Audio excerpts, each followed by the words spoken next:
Kenapa harus diajarkan sejak dini? Karena semakin dini itu diajarkan, artinya akan semakin mengakar. Ya, jadi kalau dari kecil sudah diperkenalkan dengan hal-hal tentang perkembangan spiritual, dalam hal ini lebih mengarah ke tidak hanya agama ya, tapi juga dia diajarkan tentang etika dan lain sebagainya.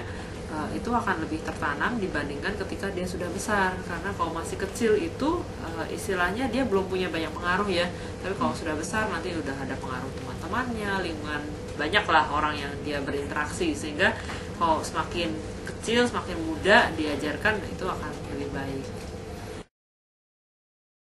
Oke, peran keluarga seperti yang tadi saya bilang, karena keluarga itu kan kelompok yang paling kecil dan yang pertama ditemui oleh anak-anak sebelum dia keluar ke teman-temannya, ya kan?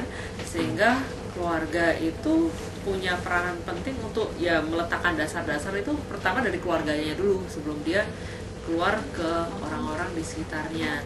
Ya, jadi melalui orang tuanya memberikan contoh, gitu kan? Itu akan punya dampak yang lebih besar daripada ketika dia melihat orang-orang yang di sekitar, karena ketika anak usia masih muda itu ya yang paling sering dia temui adalah keluarganya dibandingkan teman-temannya.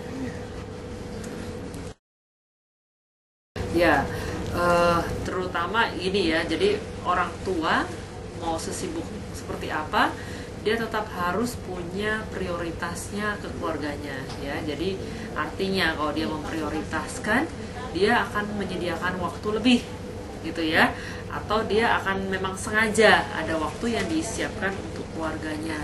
Nah, jadi dengan demikian ya orang tua sebisa mungkin di tengah-tengah kesibukannya punya slot waktu yang memang itu hanya untuk keluarga, dan di saat dia sama keluarganya, di saat dia sama anak-anaknya, ya dia melepaskan segala pekerjaan kerjanya ya. Jadi dia nggak mikirin kerjaan, nggak ngirim email, nggak cek email dan lain sebagainya. Jadi dia fokus di situ, dan di situ orang tua memang harus memberi contoh, itu yang paling penting gitu ya. Terlepas dari quality time yang mungkin hanya seminggu misalnya, hanya di hari Sabtu dan Minggu misalnya gitu ya. Terlepas dari yang itu, dalam keseharian mereka juga harus memberikan contoh.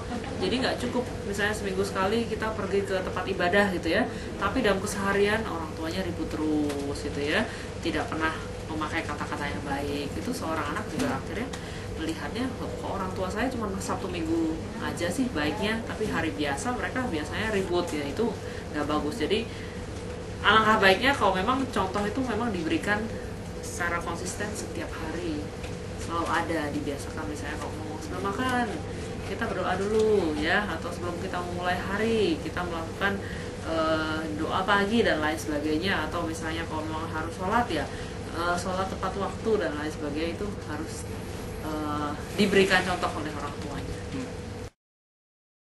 Ya, sebenarnya kalau di panti asuhan tidak tertutup kemungkinan ya, karena tidak tertutup kemungkinan dia tetap bisa berkembang ya spiritualnya.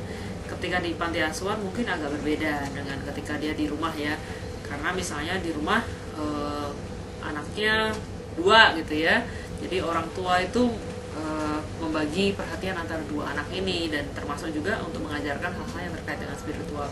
Ketika dia ada di panti asuhan, mungkin dia harus bersaing dengan banyak anak untuk mendapatkan perhatian yang sama ya.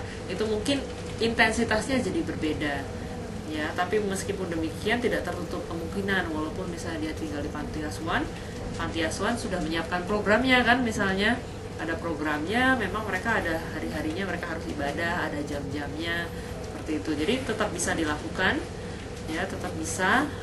Yang penting dari pembinanya punya program yang jelas ya, dan yang penting